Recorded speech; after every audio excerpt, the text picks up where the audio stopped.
টানা দুদিনের ভারী বৃষ্টিতে ফুলে ফেপে উঠেছে আত্রেই নদী। জলস্তর বাড়তেই বালুরঘাট শহরের ৩, ৪, ১৪ ও ১৭ নম্বর ওয়ার্ডে নদীবাঁধের একাধিক অংশে ধস ও সুড়ঙ্গের সৃষ্টি হয়েছে। সবচেয়ে উদ্বেগজনক পরিস্থিতি ১৪ নম্বর ওয়ার্ডের চকভৃগু গ্রন্থাগার ভৈরবীতলা এলাকায়। সেখানে কংক্রিটের বাঁধের নিচের মাটি সরে যাওয়ায় দ্রুত মেরামতি না হলে রাস্তার অংশ ভেঙে পড়ার আশঙ্কা রয়েছে। খবর পেয়ে সেচ দপ্তরের আধিকারিকরা ক্ষতিগ্রস্ত এলাকা পরিদর্শন করেছেন। রবিবার রাত থেকে জেলায় ১১০.৪ মিলিমিটার বৃষ্টিপাত হয়েছে। জলস্তর আরও বাড়লে বন্যার আশঙ্কা থাকায় উদ্বেগে রয়েছেন স্থানীয় বাসিন্দারা।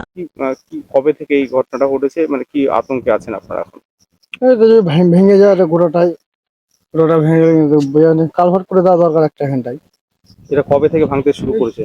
এগুলো তোমার বৃষ্টি ৪-৫ দিন থেকে। ৪-৫ দিন থেকে। এই গতকালের বৃষ্টি তো আরো অনেক বেড়ে গতকাল গেছে। হ্যাঁ। গোটা রাস্তাটাই তো মানে নিচে নেই, কংক্রিটটাই শুধু আছে। গোটাটা হ্যাঁ। যে কোনো এটার জন্য এটা না করে দিলে হয়। যে কোনো সময় তো দুর্ঘটনা করতে পারে। এই চকগুলো আর কোথাও কি এরকম ঘটেছে, না একটা জায়গায় আপাতত নজর এসেছে? আপাতত এখানটায় ওদিকে তো আমরা যাই না, ওদিকে তো অনেক ওদিকে। মানে মূলত কি এই যে নদী বাঁধগুলো ঠিক মতো রক্ষণাবেক্ষণ করা হয় না, তার জন্য কি সমস্যাগুলো হচ্ছে? হ্যাঁ করে তো নাই, বাঁধের কাজ তো করেই না, এগুলা বললে পরে তো করে না, আসেই না, দেখা কেউ নাই। খালি যে বৃষ্টি বন্যা হলো তখন বন্যার সময় আসে বস্তা ফেলে দিয়ে চলে যায়, কোনো কাজের কোনো তো ইয়ে নাই। সব ভেঙে যাওয়ার পরে তো কোনো কাজের কোনো সিস্টেম নাই। আপনাদের এখানে কি হয়েছে, কি সমস্যা?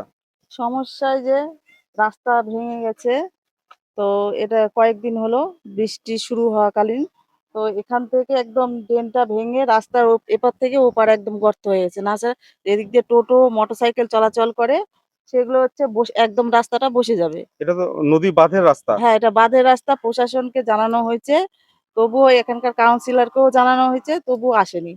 তো আস্তে আস্তে তো কোনো ব্যবস্থাই নেই। বাঁধটা তো বড় হয়ে যাচ্ছে ভেঙে। হ্যাঁ, তাহলে কি হতে পারে, মানে ভেঙে এটা বসেই যাবে। সেক্ষেত্রে তো আপনাদের পাশে বাড়ি পাশে এই যে জল তো অনেকটা বেড়ে গেছে, তো এই জল যদি ঢোকে তো এই দিকটা পুরাটা একদম ডুবে যাবে। বৃষ্টিতে বালুরঘাট শহরের বিভিন্ন জায়গায় জল জমেছে, তার পাশাপাশি আত্রেই নদী যে নদী বাঁধগুলো রয়েছে সেগুলোতে কিন্তু ক্ষতিগ্রস্ত হয়েছে, যার মধ্যে বেশিরভাগ এলাকায় দেখা গেছে পুরসভার মধ্যে রয়েছে। ১৪ নম্বর ওয়ার্ড, ২ নম্বর ওয়ার্ড রয়েছে, এগুলো বেশ কয়েকটা জায়গায় আছে। কি ব্যবস্থা নিচ্ছেন এখন পর্যন্ত, কতটা ক্ষতিগ্রস্ত হয়ে রয়েছে?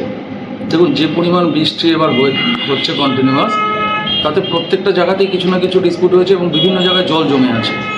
বাঁধের কথা যেটা বলছেন, সেখানে ১৪ নম্বর ওয়ার্ড আছে, ২ নম্বর ওয়ার্ড আছে, তারপর আপনার ৪ নম্বর ওয়ার্ড আছে। আমরা কমপ্লেন পেয়েছি, সেগুলোতে যেগুলো ইরিগেশনের আছে সেগুলো আমরা ইরিগেশন দপ্তরে অলরেডি জানিয়ে দিয়েছি, তারা তাদের স্টেপ নিচ্ছেন।